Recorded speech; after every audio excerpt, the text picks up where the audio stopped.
All right, so went to start the sled this morning and didn't start. Acted like a dead battery where I had a little bit of power on my dash and then nothing. The thing was just flat dead, which at first kind of angered me because I needed a battery for my four-wheeler in the summertime, so I took one out of my sled and then I put a brand new battery in the sled. So 6-month-old battery. So I'm like, okay, all right, bad battery. And I plug in the battery tender to it. My battery tender was flashing a green light, which means it's near charge. Now we're like, okay, what's going on? So when I was hitting everything on the dash, it wasn't reacting, not doing anything. I pulled the battery off because I'm getting ready to boost it. And I've got all this green oxidization on my negative terminal. All right. And if you know cars or anything like that, you worked on them, that's not good. So what I did is I took and I pushed down on the terminal like that to try and move things around. Sled starts. All right. So this is a 21 900 turbo. Probably shares that ground strap with a lot of different models that are a G4 Skidoo, probably G5s as well. So keep an eye out, because it looks like I'm going to either buy or make a new ground cable for this sled. All right, happy riding, guys. All right, removed our battery and getting ready to change the ground strap for the battery due to our no start condition, which was corrosion in this connection for the negative terminal on the battery. Wire looks good. There's a fair amount of green corrosion on the outside of this terminal, and presumably a whole bunch of it inside of here, because when we pressed on that, like in the other video explained, it started up and it ended up running fine for the rest of the season, no issues whatsoever. So exercising this joint basically, reduced the resistance that was caused by the corrosion to the point where the sled operated fine for the closing weeks of the season, which was a blessing because I don't have great facilities to work on this thing mid-season. That's why we're in the off-season right now, and we're getting into it and doing a bunch of projects to it to make sure we don't have issues through the regular season. Disappointing thing about changing these ground straps, if you end up having this issue on your sled, is you're going to be lifting the tank up because there's no chassis stud there. It's a little further in, and you're not going to reach in there and get that done. As far as the failure goes, I pulled the shrink wrap off of it. It is, I think, the same shrink wrap that's already on the new cable. This one has felt like it's gotten a lot harder over time. It wasn't glued onto it like a lot of electrical shrink wraps are, which might have contributed to the moisture intrusion that ultimately caused this cable to fail for us. I could tell you, like, with this feeling like plastic, this feels definitely more like a rubber. It's definitely more pliable, and I would expect it's going to do its job better than the way this one feels.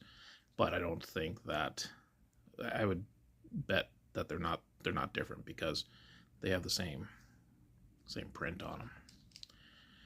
So I'm going to install this cable. Take the top of the sled off, I believe, which is not a big deal if I somehow don't have to do that, but I've got to take the top sled off anyways from some other things I'm doing. But I'll take the top of the sled off, and I'll see what's involved in getting these things out of the way so I can get the tank up a bit, just so I can slip under there with a wrench and get this thing swapped out. So I started taking off the top of the sled. There's these screws on either side of the cluster here. These are the first things you're taking off. That's going to allow you to lift up the cluster and get to that connector. Just make sure you move that red tab back, and that'll allow you to squeeze the black release tab inside of that spot there and pull the harness connector off the cluster. Alright, so with the cluster gone, you can pull out your glove box. Alright, and that's going to give you access to basically everything electrical you're going to need to disconnect in order to take the top section of the whole sled off. All right, and that's basically your forward hood section, and gives you access to your engine and a lot of the maintenance items. It really opens up the sled and makes it quite easy to work on. So I'm going to take apart these connectors and I'll show you what I've done and then go on to the rest of the fasteners. Alright, so disconnecting the wiring harness stuff. I'm just finishing up here. I'm disconnecting my power and ground off of my USB plug. That's an accessory for my glove box. Get rid of the glove box, and alright, so what I've just taken off now was this plug here, right? So this harness runs up here to the front of the sled. Okay, that harness there. That plugs into this one here. Sorry. This one here with this loom on it. That plug right here. That goes up to the handlebars. Okay. These two lights. Those are your headlight plugs. Alright. I've got LED headlights, so I've got these long pigtails. You're going to probably be just plugging straight onto a bulb there if you don't have a aftermarket headlight bulb put in your sled like I do.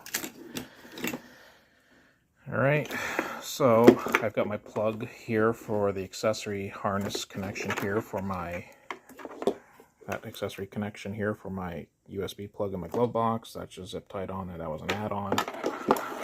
And then I just got this little guy here. I don't know what this one does, but we need to unplug it in order to get it off, so that's what I'm going to do. So for the fasteners to take the top off, there is one here, and that's under where your cluster would have been, the dash. All right, and then in the front of the sled, if you look right up in here, there's another fastener. Now my fasteners were all silver in color that came out for these positions, okay?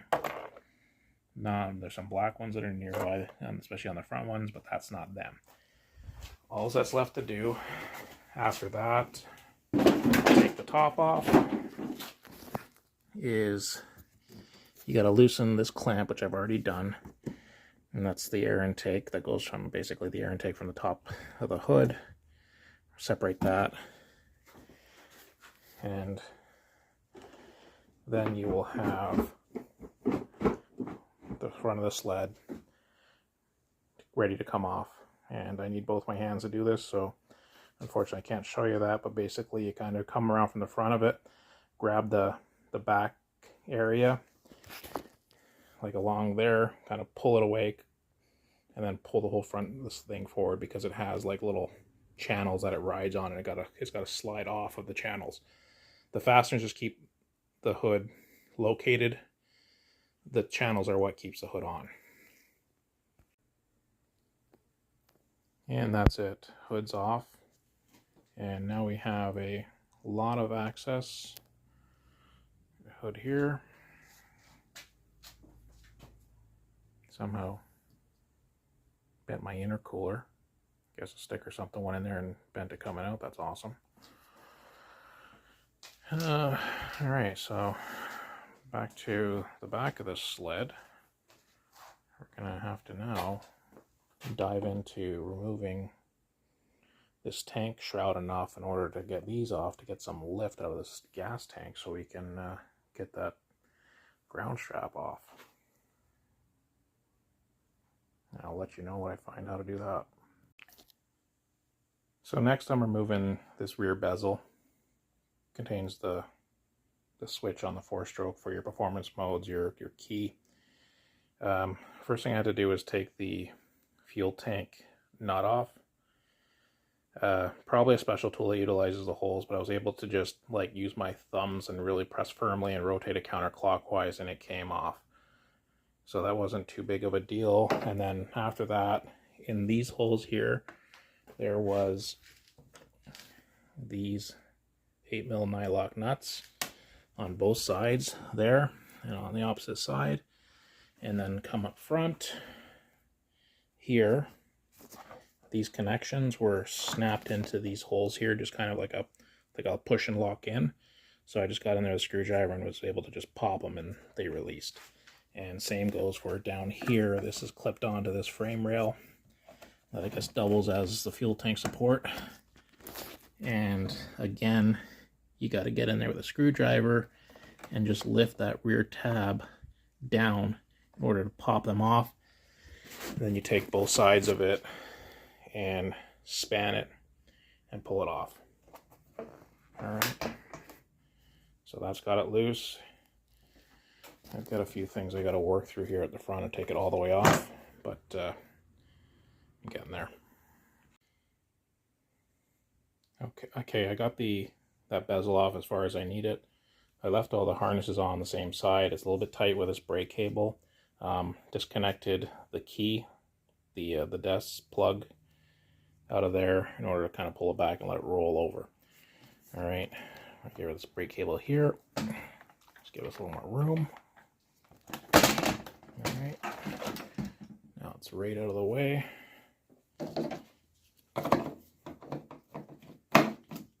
Gas cap on.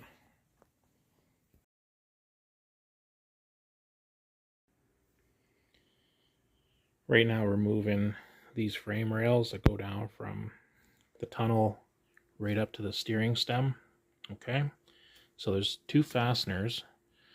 There's a bolt that goes all the way through and through here. Okay, this front bolt here has a collar that is in here between that hole there by the front of my finger. Right, it goes in this gap right here. So make sure when you're pulling that bolt out, you have your hands on that collar so it doesn't fall down. All right, so that one only has a collar. The other bolt goes through the back of the steering stem, and that's why it's loose now, because that bolt doubles as a pinch bolt, I guess, for the steering column, it looks like. All right, so you got those two bolts. They're both 10 mil heads and nuts on them. There's where we had those 8 mil nuts, those studs earlier. On this side, there's a fuse box here. You just gotta take off of that. There's not on the other side. Down here, you had two 40 Torx, these little guys here. And over here is the seat studs for mounting the seat, and those are 15 mil. They have to come out, and then after that, the frame rail comes off. Repeat that process for the other side.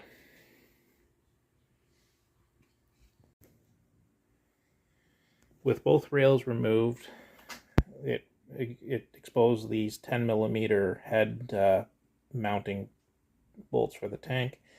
So I just zip those out. They come with a big washer for the head of the bolt, and then there's a spacer that goes underneath. All right, it's both like that, left and right. One thing with the left frame rail is there's a bracket for the brake line.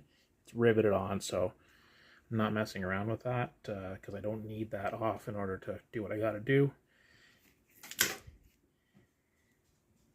So I just move that rail to the side.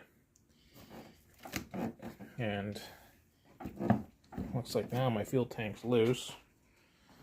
Kind of wish it didn't have a full tank of fuel, but I should finally be able to get it up, lift it up, and change my ground strap.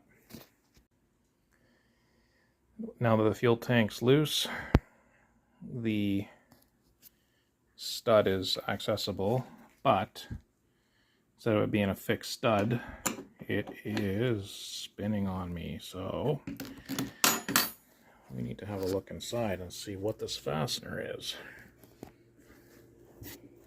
All right.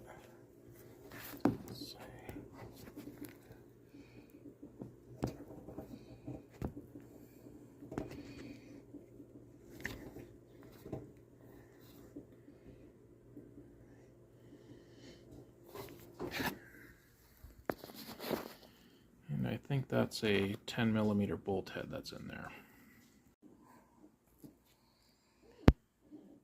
Well, the new ground is in. I ended up using my right arm, going way in there and holding the open end of a wrench to hold that 10mm head. Well, I used a little 18-volt impact driver drill to swap everything off with my other hand. So that's it.